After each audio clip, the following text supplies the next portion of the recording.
My sister stole $100,000 from my account for her dream wedding. You don't need IT anyway, she laughed. I smiled and said enjoy your day. As the venue owner I had other plans. You don't need it anyway. Amanda's laughter crackled through the phone thick with the same condescension she wielded since childhood. I'm getting married, and you're still single. At least the money will go toward something meaningful. I sat in my office at Luna Gardens, my fingers tracing the edge of my mahogany desk as I absorbed the news. My sister had somehow accessed and drained my personal savings, $100,000 gone. The irony almost made me laugh. She was calling from what she didn't realize was my venue. Enjoy your day, Amanda, I said, my voice deceptively calm before ending the call. My name is Olivia Parker, and at 32 I've learned that success is the best revenge. While Amanda spent the last decade basking in our parents' blind favoritism, I was quietly building an empire. Luna Gardens wasn't just any venue. It was the most sought-after wedding destination in Connecticut, and no one, not even my family, knew I owned it. The afternoon light filtered through my office windows, illuminating the awards that lined my walls, each one earned under my company's name, never my own. To the world, including my family, I was just a moderately successful event planner. They had no idea I owned not only Luna Gardens, but 3 other premier venues across New England. I opened my banking app. Amanda hadn't been bluffing. My savings, the only account my family knew about, had been systematically drained over the past week. The final withdrawal had gone through this morning. The memo line read, "Winning fund. Thanks, sis." The click of heels on hardwood made me look up. Sarah, my venue manager and closest friend, stepped inside, her expression dark. "I just got the alert about Amanda's deposit," she said, shutting the door. "Did she seriously steal your money to book Luna Gardens?" I nodded and pulled up our booking system. There it was, a $50,000 deposit for the full luxury package paid for with my own money. She always did have expensive tastes, I murmured. Though I suppose it's easier when you're spending someone else's. Sarah perched on the edge of my desk, arms crossed. "How the hell did she even get into your account?" "Mom," I sighed, the realization settling in. She's still a cosigner from when I opened it in college. They must have gone to the bank together. The betrayal wasn't new, just another chapter in a lifetime of Amanda getting whatever she wanted at my expense. While I've been the responsible eldest, the straight student, the one who helped with the family business, Amanda had been the golden child. Every success of mine had been measured against her potential.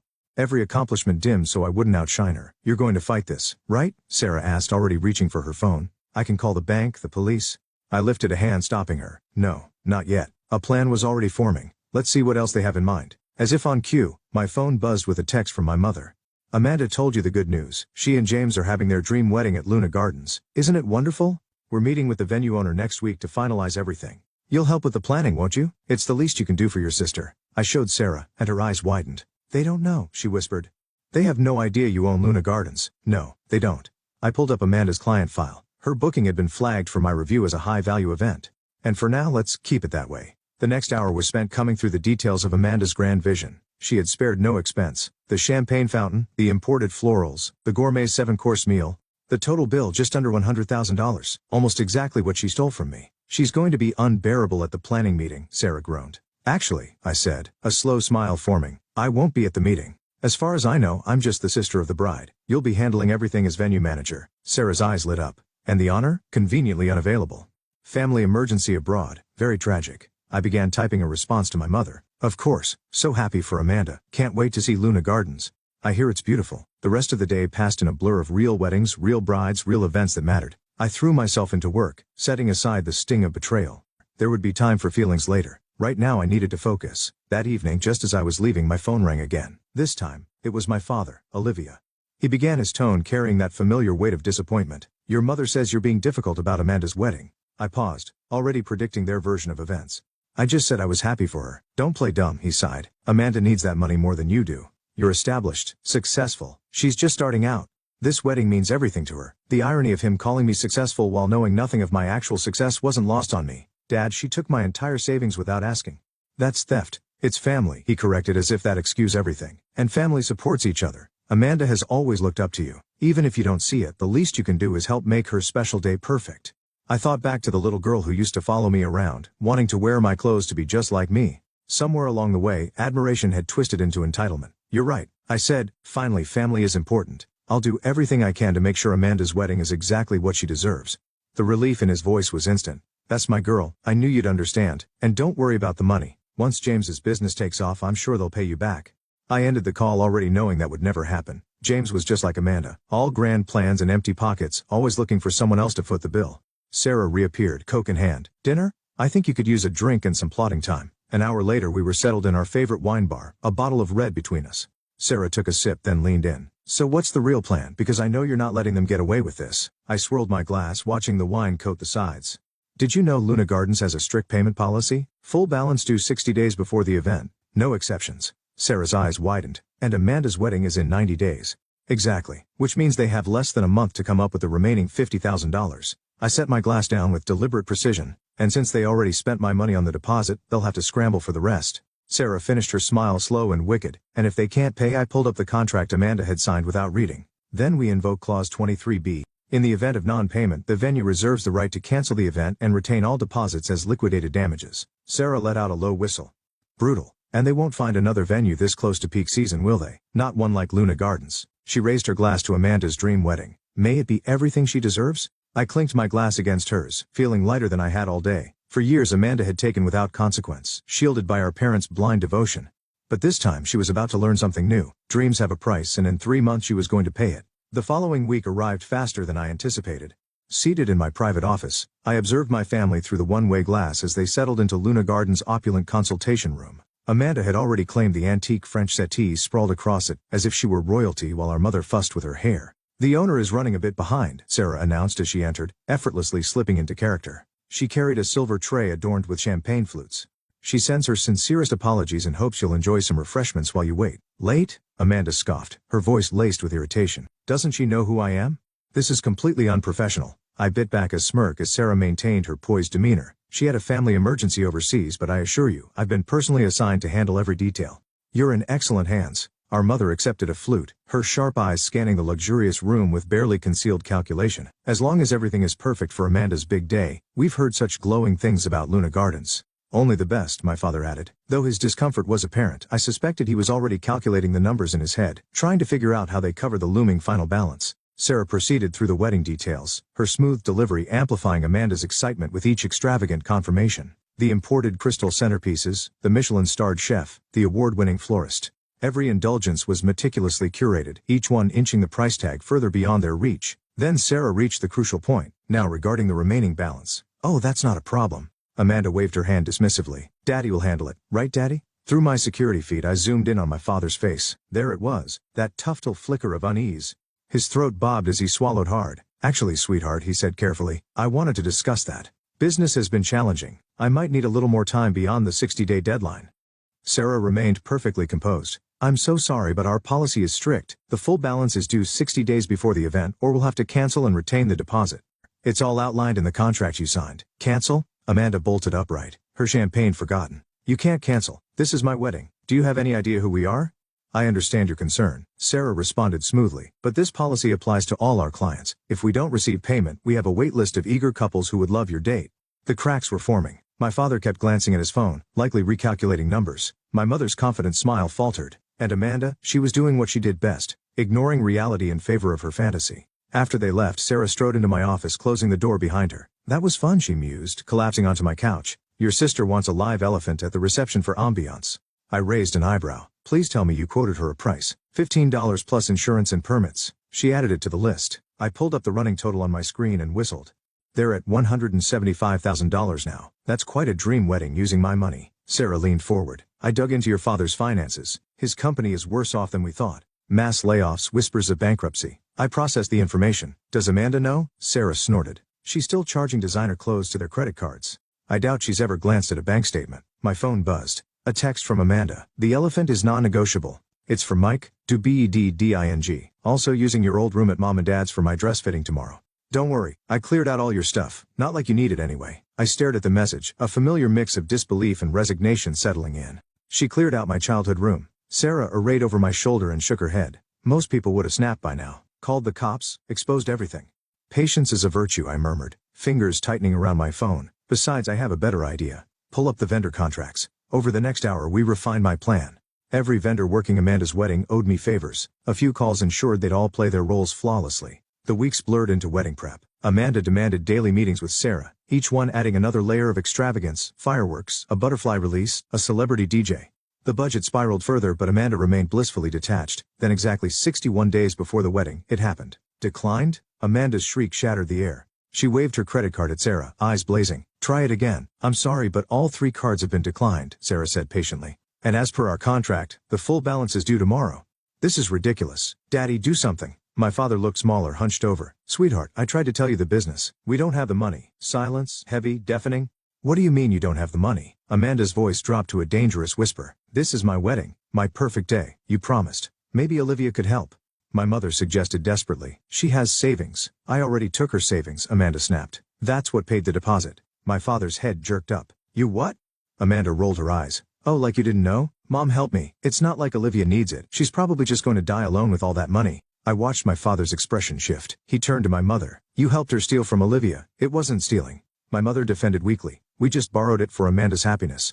Olivia understands. My father looked at me through the glass, but this time, his gaze wasn't just apologetic. It was ashamed. You have until 5 p.m. tomorrow, Sarah stated firmly. After that your date will be released. But the deposit, Amanda gasped. That's Olivia's money. The contract is clear. All deposits are non-refundable. The meeting ended in chaos. Amanda storming out, my mother chasing after her. My father remained staring blankly at the contract. After they left, I finally stepped into the consultation room. The air still carried traces of Amanda's perfume mixed with the scent of desperation. Well, that was intense, Sarah remarked. I picked up Amanda's abandoned champagne glass, tracing the lipstick stain on the rim. It's not over yet. Sarah raised an eyebrow. They can't pay. The wedding's off. Isn't that what you wanted? A slow smile spread across my face. What I want is for Amanda to learn that actions have consequences. And tomorrow at 5 p.m., that lesson begins. My phone buzzed a string of frantic texts from Amanda. I read them all but didn't respond. Instead, I opened my calendar, blocking out time for tomorrow afternoon. If I was going to reveal myself as the owner of Luna Gardens, I wanted to do it properly. The stage was set. The players were in position. And in less than 24 hours my sister's perfect wedding would come crashing down, and I would be there to watch every moment. The next morning the sky was clear, a perfect day for revelations. I arrived at Luna Gardens early, slipping into the private entrance that bypassed the main office. Inside, Sarah was already at work, systematically reviewing the security footage. Your sister's been calling non-stop, she informed me, clicking through the morning's recordings. She showed up at 6 a.m. demanding to see the owner. On the screen Amanda stood outside Mascara Street, hair in disarray, pounding on locked doors. Any word from my parents? I asked. Your father called once. Professional, apologetic, requested an appointment with the owner at 4:30. Sarah hesitated. He sounded different. He's finally facing the consequences of their choices. I replied, adjusting my blazer. The charcoal gray suit I'd chosen projected authority, perfect for what was to come. Throughout the day, I monitored the growing desperation of my family. Amanda returned 3 more times, each visit more frantic than the last. My mother made frantic calls to vendors begging for extensions. Per my instructions, they all politely declined. At precisely 4:30, my father arrived alone. He looked exhausted, the kind of weariness born of sleepless nights and hard truths. Show him to my office, I instructed Sarah. It's time. I watched via security feed as she led him into the owner's office, my office. His gaze drifted over the framed awards, the certificates bearing my name, the photos of me with industry leaders. I entered through the private door. Mr. Parker, I greeted, voice even. Thank you for coming. He turned and I saw it. Confusion, disbelief, realization, then shame. Olivia? His voice cracked. You on Luna Gardens, among other things, I said smoothly, gesturing for him to sit. Though I assume that's not why you're here. He sank into the chair, still staring. How long? 5 years. This was my first venue. Now I have 3 others, plus a management company and a consulting firm. 5 years. He exhaled. We thought. You assumed, I corrected, that I was struggling, that I needed your guidance. That's what you wanted to believe. Before he could respond, Sarah's voice crackled through the intercom. Amanda and Mrs. Parker are here, insisting on seeing the owner. I met my father's eyes. Should we invite them in? He hesitated, then nodded. They need to see this. The door burst open. Amanda stormed in, our mother trailing behind. Where's the owner? Amanda demanded, scanning the room wildly. We need to speak to the owner. You already are, I said. They froze. The shock on their faces was almost comical. No, Amanda whispered. No. This is a joke. You can't, you're not. Luna Gardens has been mine for 5 years, I stated, eyes locked on hers, along with 3 other venues, a management company, and a consulting firm. If you'd ever paid attention, you'd know that our mother collapsed into a chair, her face pale. But how? Because while you were all fixated on Amanda's potential, I was building something real. Every time you dismissed my achievements, every time you drained my accounts for Amanda's latest win, I was growing stronger, and you never even noticed. This isn't fair, Amanda shrieked. You let me plan my wedding here knowing what? That you stole from me? That you signed contracts without reading them? That you never once considered the consequences of your actions? I needed that money for my wedding. No, you wanted it. There's a difference. I pulled out the banking records and laid them on the desk just like you wanted my college fund, my childhood room, every last thing you've taken. But this time, Amanda, you'll face the consequences. Olivia, our mother started, but Dad held up a hand. No, he said. Let her finish. We need to hear this. I leaned forward. The payment deadline is 5 p.m. If the balance isn't paid, the contract is void. The deposit, the money you stole, is forfeit, and the date will be released to another client. You can't do this, Amanda wailed. I'm your sister. Yes, and that should have meant something to you before you stole from me. I turned to our parents and before you helped her do it, my father exhaled slowly. You're right, we failed you, Olivia. But we failed Amanda too by never teaching her consequences. Daddy, Amanda guessed, betrayed. No, princess, he said warily. This stops now. We can't pay for your wedding, we can't fix this. And for once you'll have to accept that. The next 15 minutes were a blur of accusations, tears, and increasingly desperate manipulation. Amanda threatened to expose me. Our mother pleaded for family loyalty. I sat calmly watching the clock. At exactly 5 p.m., Sarah entered with the paperwork. The contract is void. I announced signing the documents. The deposit is forfeit. The date is released. I've already notified the vendors and offered the date to a client on the wait list, Sarah added. Amanda crumpled onto the floor sobbing. Our mother rushed to her side. Our father remained still watching me with new eyes. You've built something remarkable, he said quietly. I have, I agreed. No thanks to any of you. What happens now, he asked. I glanced at Amanda, mascara streaked and hysterical, then back at him. Now Amanda learns about consequences, and you all learn I'm not your safety net anymore. And the money, she'll pay it back every penny with interest. My lawyers have drafted a repayment plan. She can start once she gets a job. Amanda's head snapped up. A job? Yes, Amanda, a job. You know that thing people do to earn money instead of stealing it. I smiled thinly. The cafe down the street is hiring. It has a lovely view of Luna Gardens. You can watch other brides have their dream weddings while you earn back what you stole. Her look of horror was almost worth every penny she had taken. As security escorted them out, I felt lighter. Years of being the responsible one, the fallback, were over. Sarah returned with 2 glasses of champagne. Well, that was satisfying. I clinked my glass against hers. To consequences. To consequences, she echoed. But tell me, was keeping this secret all these years worth it? I thought of Amanda's face when she realized who held the power. Some lessons are worth waiting for. My phone buzzed. A message from Dad. I know it's too late for apologies, but I'm proud of what you've built and I'm sorry we never saw it before. I didn't reply immediately. Instead, I looked out at the gardens where Amanda's wedding would never happen. You know, I'm used to Sarah. I once dreamed of having my own wedding here. And now, I smiled. Now I own it, and that's better. Sarah raised her glass again to owning our dreams and making them reality. I finished. 3 months later, I stood in my office at Luna Gardens watching the Johnson wedding unfold on what should have been Amanda's big day.